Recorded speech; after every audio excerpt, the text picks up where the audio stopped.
السلام علیکم ورحمۃ اللہ وبرکاتہ۔ السلام ورحمۃ اللہ وبرکاتہ۔ بسم اللہ الرحمن الرحیم۔ اشہد ان لا الہ الا اللہ وحدہ لا شریک لہ واشہد ان محمدا عبدہ ورسولہ اما بعد۔ لائق صد احترام صدر اجلاس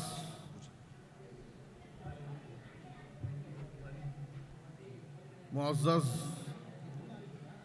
علماء کرام، عمائدین جماعت، بزرگوں، دینی و ملی بھائیوں، خواتین اسلام، بدگمانی اور اس کے برے اثرات، اس موضوع پر مجھے گفتگو کرنی ہے۔ بدگمانی کسے کہتے ہیں؟ اس کا حکم کیا ہے؟ اس کی قسمیں کیا ہیں؟ اس کے برے اثرات کیا ہیں؟ اور اس کا علاج کیا ہے؟ اس سے ہم کیسے بچ سکتے ہیں؟ بدگمانی برا خیال، منفی سوچ، ادھوری معلومات کے ذریعے کسی کے بارے میں کچھ فیصلہ کر دینا، ناقص علم کے ساتھ کسی پر کوئی رائے قائم کر دینا، کسی کو کہیں نامناسب جگہ دیکھ لیے، اب اس کے بارے میں غلط فہمی میں پڑ جانا، یہ بدگمانی ہے۔ اس کا حکم یہ ہے کہ یہ حرام ہے، گناہ کبیرہ ہے، برے اخلاق میں سے ہے، دل کی بیماریوں میں سے ہے۔ اس کی حرمت کی دلیل قرآن مجید کی سورہ حجرات کی آیت نمبر 12 ہے۔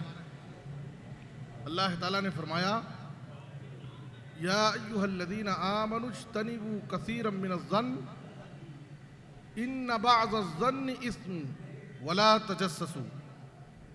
اے ایمان والو، تم بہت زیادہ گمان سے بچو، اس لیے کہ بعض گمان گناہ ہوتے ہیں۔ صحیح بخاری اور صحیح مسلم کی حدیث میں ہے: ایاکم والظن فإن الظن اکذب الحدیث۔ گمان سے بچو، اس لیے کہ گمان یہ بہت بڑا جھوٹ ہے، یہ جھوٹ کی ایک بدترین شکل ہے، کسی کے بارے میں بدگمانی میں پڑنا۔ اور یہ بدگمانی کسی کے لیے بھی جائز نہیں، نہ خالق کے ساتھ بدگمانی جائز ہے اور نہ مخلوق کے ساتھ بدگمانی جائز ہے۔ اللہ کے بارے میں بھی ہمیں اچھا گمان رکھنا ہے اور اللہ کے بندوں کے ساتھ بھی ہمیں اچھا گمان رکھنا ہے۔ اگر کوئی شخص اللہ کے بارے میں بدگمانی میں مبتلا ہوتا ہے تو یہ اور سخت سنگین گناہ ہے، اس کی حرمت اور سخت ہے۔ اللہ کے بارے میں بدگمانی کیا ہے؟ اس کی کئی شکلیں ہیں۔ اللہ کے بارے میں بدگمانی یہ ہے کہ انسان اللہ کی رحمت سے مایوس ہو جائے۔ وہ یہ سوچتا ہے کہ میں تو بڑا گنہگار ہوں، بڑا پاپی ہوں، اللہ میری توبہ کہاں سے قبول کرے گا؟ میں نافرمان ہوں، گنہگار ہوں، اللہ میری دعا کہاں سے سنے گا؟ اب اللہ کے بارے میں وہ بدگمان ہو گیا،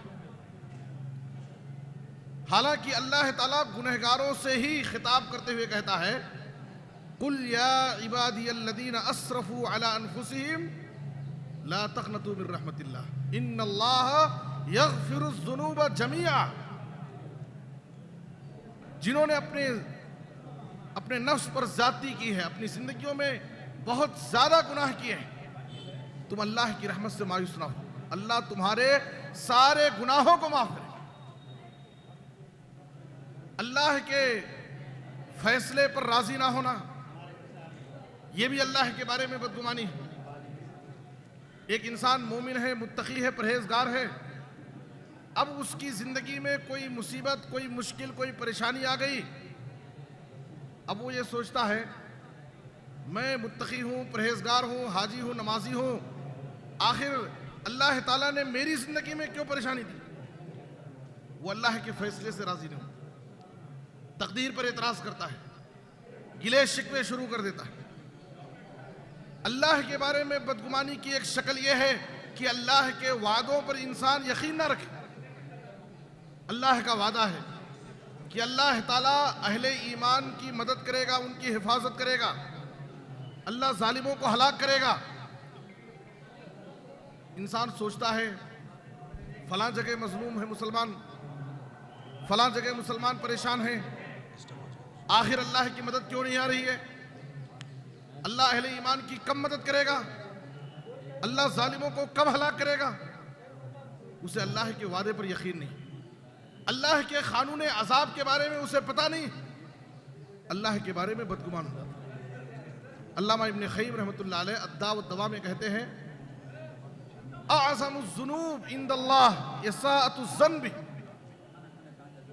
گناہوں میں ایک سنگین گناہ، بہت بڑا گناہ اللہ کے بارے میں بدگمان ہو، اور اللہ تعالیٰ کے بارے میں بدگمانی کرنے والوں کے بارے میں اللہ نے جو سزائیں دی ہیں، جن سزاؤں اور وعیدوں کا اعلان کیا ہے قرآن میں، علامہ ابن قیم کہتے ہیں کہ ویسی سزا دوسروں کے بارے میں نہیں ذکر کی۔ سورہ فتح کی آیت نمبر 6 میں اللہ نے ذکر کیا، چار عذاب اور سزائیں بیک وقت، وَيُعَذِّبَ الْمُنَافِقِينَ وَالْمُنَافِقَاتِ وَالْمُشْرِكِينَ وَالْمُشْرِكَاتِ الظَّانِّينَ بِاللَّهِ ظَنَّ السَّوْءِ، پہلا عذاب علیہم دائرۃ السوء، دوسرا عذاب وغضب اللہ علیہم، تیسرا عذاب ولعنہم، چوتھا عذاب وَأَعَدَّ لَهُمْ جَهَنَّمَ وَسَاءَتْ مَصِيرًا۔ اللہ تعالیٰ عذاب کو انہی پر ٹالے گا جو اللہ کے بارے میں بدگمانی کر رہے ہیں، اور ان پر اللہ کا غضب نازل ہوگا، اللہ کی لعنت ان پر پڑے گی، ان کا ٹھکانہ جہنم ہے۔ علامہ ابن مبارک رحمۃ اللہ علیہ کہتے ہیں کہ میں یوم عرفہ کی شام میں سفیان ثوری رحمۃ اللہ علیہ کے پاس گیا۔ سفیان ثوری رحمۃ اللہ علیہ عرفہ کی شام میں اپنے گھٹنوں کے بل بیٹھے ہوئے ہیں، اور ان کے آنکھوں سے زار و خطار آنسو جاری ہے۔ دیکھ کر کہا آج اس وقت پوری دنیا کے کونے کونے سے یہاں پر حجاج آئے ہوئے ہیں، مجھے آپ یہ بتائیے کہ ان حجاج کرام میں سب سے زیادہ بدحال، بری حالت کس کی ہے؟ سب رب کی رضا کے لیے آئے ہیں، اپنے گناہوں کی مغفرت کے لیے آئے ہیں، حجاج کی اس بھیڑ میں سب سے بدحال شخص، بری حالت والا انسان کون ہے؟ سفیان ثوری رحمۃ اللہ علیہ نے کہا آج کے دن بھی جو شخص یہاں آ کر کے اس مقام پر پہنچ کر کے یہاں اللہ کی عبادت کر کے یہ گمان رکھے کہ اللہ اس کی مغفرت نہیں کرے گا، یہ بدگمان، ایسی بدگمانی کرنے والا شخص سب سے بدحال انسان۔ تو ہمیں اللہ کے بارے میں بدگمانی نہیں کرنا ہے۔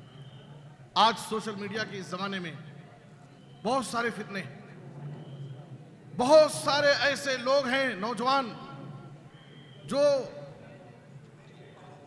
نصوص کتاب و سنت کو توڑ مڑوڑ کر اور بعض تاریخی روایات کا سہارا لے کر کے صحابہ کرام کے بارے میں بدگمان ہے، نعوذ باللہ۔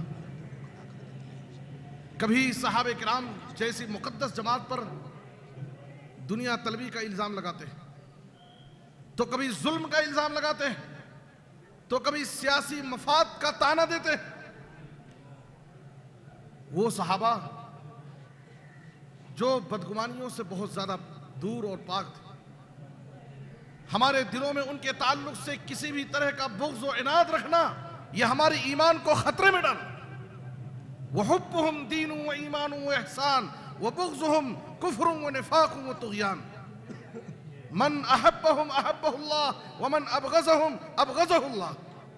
آیت الایمان حب الانصار وآیت النفاق بغض الانصار۔ ہمیں صحابہ کرام کے بارے میں بھی کسی بدگمانی کا شکار نہیں۔ لوگوں کے بارے میں بدگمانی، لوگوں کے بارے میں بدگمانی کی بہت ساری شکلیں۔ کوئی نوجوان دین کے کاموں میں، جماعت کے کاموں میں آگے آگے رہتا ہے، لوگ اس پر حکم لگا دیں گے یہ ریاکاری کر رہا ہے، دکھاوا کر رہا ہے، لگتا ہے کہ اسے بھی متولی اور امیر بننا ہے۔ کوئی شخص فطرتاً اس کے مزاج میں خاموشی ہے، خاموش مزاج ہے، لوگوں سے ذرا الگ تھلگ رہتا ہے، اس کے اوپر حکم لگائیں گے کہ یہ بڑا مغرور ہے، متکبر ہے، اسے بڑی مستی ہے، جماعت میں اٹھتا بیٹھتا نہیں۔ کسی کی ظاہری چیزوں کو دیکھ کر کے اچھا گھر بنا لیا، اچھی سواری میں گھوم رہا ہے، یہ حرام خور ہے، یہ سود خور ہے، یہ فلاں ہے فلاں، یہ سب بدگمانیاں ہیں اور یہ بہت بری چیز ہے۔ کسی کے اوپر اس کی نیت پر حملہ کرنا کہ یہ ریاکاری کر رہا ہے، یہ بڑا سنگین جرم ہے۔ سفیان ثوری رحمۃ اللہ علیہ کہتے ہیں کہ میں 5 مہینے، غور سے سنیے، میں 5 مہینے قیام اللیل سے محروم رہا، صرف ایک گناہ کی وجہ سے۔ ہمارے اسلاف کیسے تھے؟ اگر قیام اللیل نہیں کر سکے تو وہ اپنے لیے بہت بڑا گناہ اور اپنی بڑی کوتاہی سمجھتے تھے۔ آج ہم سے فرائض و واجبات چھوٹ جا رہے ہیں اور ہمیں کچھ بھی فرق نہیں پڑتا۔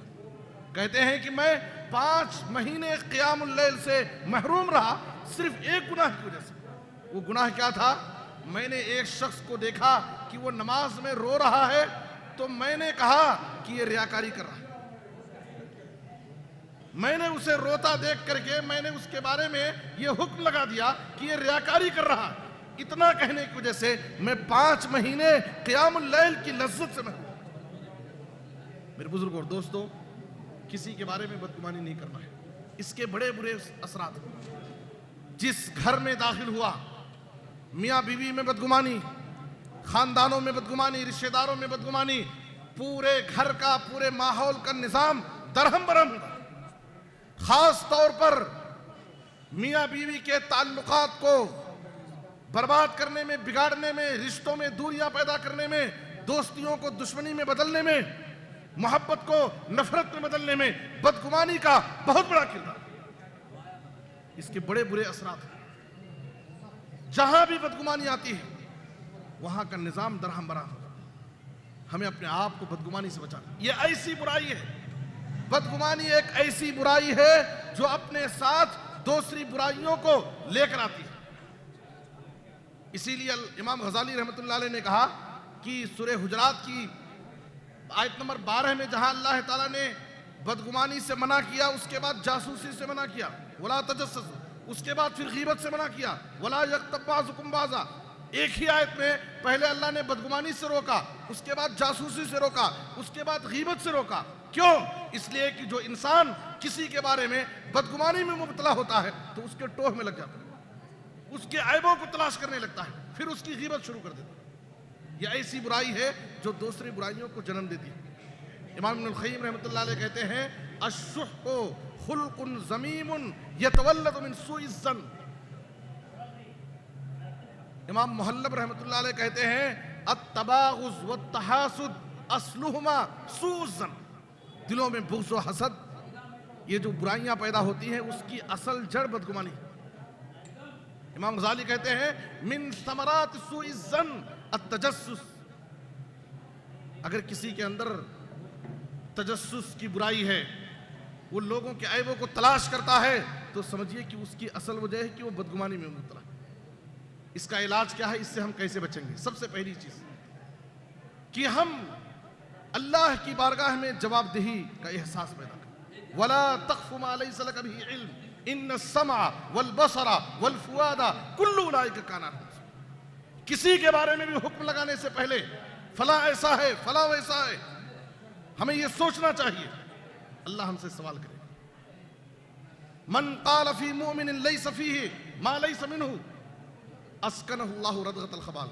اگر کسی مومن پر ہم الزام لگائیں گے، بہتان تراشی کریں گے، جو چیز اس کے اندر نہیں ہے بدگمانی میں پڑھ کر کے اس پر کوئی غلط حکم لگائیں گے، اللہ تعالیٰ جہنم میں اس کو ردغۃ الخبال میں رکھے گا، جو جہنمیوں کے زخموں سے نکلنے والا خون اور پیپ اور پسینہ۔ دوسری چیز یہ ہے کہ ہم بدگمانی میں مبتلا نہ ہو بلکہ اپنے مومن بھائی کے بارے میں عذر تلاش کریں۔ امام ابن سیرین رحمۃ اللہ علیہ کہتے ہیں اذا بلغک عن اخیک شیء فالتمس له عذرا فإن لم تجد فقل لعل له عذرا ولا عارف۔ آپ نے کسی کو، اپنے رشتہ داروں کو اپنی دعوت میں، تقریب میں بلایا، جمع کیا، کوئی دوست، کوئی رشتہ دار نہیں آیا، آپ غلط فہمی میں مت پڑیے، بدگمانی مت کیجئے، عذر تلاش کیجئے۔ ہو سکتا ہے اس کی کوئی مجبوری رہی ہو سکتا ہے کہ وہ بیمار پڑ گیا ہو سکتا ہے اس کے گھر میں کوئی ضرورت آ گئی ہو۔ بلکہ محمد بن جعفر رحمۃ اللہ علیہ نے کہا کہ 1 سے 70 عذر تلاش کرو اپنے بھائی کی۔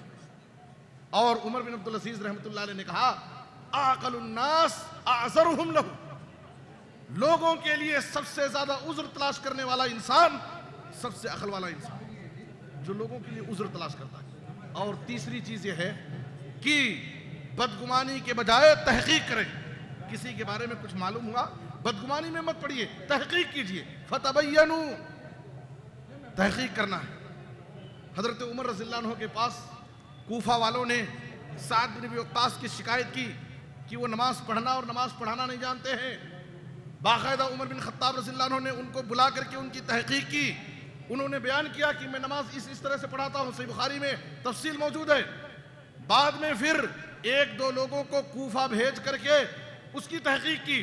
وہ لوگ کوفہ کی مسجدوں میں جا کر کے سعد بن ابی وقاص رضی اللہ عنہ کے بارے میں معلومات۔ بدگمانی میں نہ پڑھنا ہے بلکہ تحقیق کرنا ہے۔ اور ایک چوتھی چیز یہ ہے کہ سماج میں کچھ لوگ ہوتے ہیں جو لوگوں کے بارے میں بدگمانی پھیلاتے ہیں۔ ہمیں کیا کرنا ہے؟ ان کو بدگمانی سے روکنا ہے اور اپنے مسلمان بھائی کی عزت کا دفاع کرنا ہے۔ اور یہ بہت بڑی نیکی ہے۔ جب غزوہ تبوک کے موقع پر تبوک میں نبی صلی اللہ علیہ وسلم نے کعب بن مالک کے بارے میں پوچھا، بنو سلمہ کا ایک شخص اٹھا اور اس نے ان کے بارے میں کہا قد حبسہ بردہ والنظر فی اطفئی، وہ تو بڑا مغرور ہو گیا ہے، اس کو اپنی طاقت کا بڑا غرور ہے۔ فوراً معاذ بن جبل اٹھے اور دفاع کیا اپنے بھائی کا اور کہا بئس ما قلتا واللہ یا رسول اللہ ما علمنا علیہ الا خیر، تم نے بہت بری بات کہی ہے کعب بن مالک کے بارے میں۔ اے اللہ کے رسول، ہم کعب بن مالک کے بارے میں اچھی رائے رکھتے ہیں، وہ اچھے انسان، ہو سکتا ہے کوئی مجبوری رہی ہو جس کی وجہ سے وہ جنگ میں نہیں آئے۔ اور ایک 5ویں چیز یہ ہے کہ ہم بدگمانی کا موقع بھی نہ دیں، ہم بدگمانی کا موقع بھی نہ دیں۔ رمضان کے مہینے میں نبی صلی اللہ علیہ وسلم اعتکاف میں ہیں، آپ کی بیوی صفیہ رضی اللہ عنہ آپ سے ملاقات کرنے آئیں، آپ ان کو چھوڑنے کے لیے گئے، آپ کے سامنے سے رات کا ٹائم ہے، 2 انصاری صحابی تیزی سے بھاگے، نبی صلی اللہ علیہ وسلم نے ان کو ٹھہرایا اور اپنی بیوی صفیہ کو قریب لے جا کر کے کہا انما ہی صفیہ بنت حی، یہ دیکھو یہ میری بیوی صفیہ۔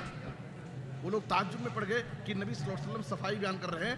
کہا سبحان اللہ۔ نبی صلی اللہ علیہ وسلم نے کہا میں صفائی اس لیے بیان کر رہا ہوں، ہو سکتا ہے مجھے ڈر لگا کہ شیطان تمہارے دل میں کہیں برا خیال نہ ڈال دے، تمہیں بدگمانی میں مبتلا نہ کرے۔ اور ایک آخری چیز یہ ہے کہ ہم اپنے دلوں کو صاف رکھیں، اور ایسا انسان سب سے افضل انسان ہے کل مخموم القلب صدوق اللسان، جو زبان کا سچا ہو اور دل کا صاف ہو، وہ التقی النقی لا اسم فیہ ولا بغی ولا غل ولا حسد۔ اس لیے ایک آخری بات یہ کہنا ہے کہ اچھا بولیے اور اچھا سوچیے، اچھا اس حدیث کی روشنی میں اچھا بولیے، اپنی زبان سے کبھی کسی پر کوئی غلط حکم مت لگائیے، غلط بات کروں، اچھا بولیے اور اچھا سوچیے، اس لیے کہ بدگمانی اور بدزبانی یہ 2 ایسے عیب ہیں جو انسان کے ہر کمال کو زوال میں بدل دیتے ہیں۔ وآخر دعوانا ان الحمدللہ رب العالمین۔ اللہ ہم سب کو حسن عمل کی توفیق دے، آمین۔ جزاک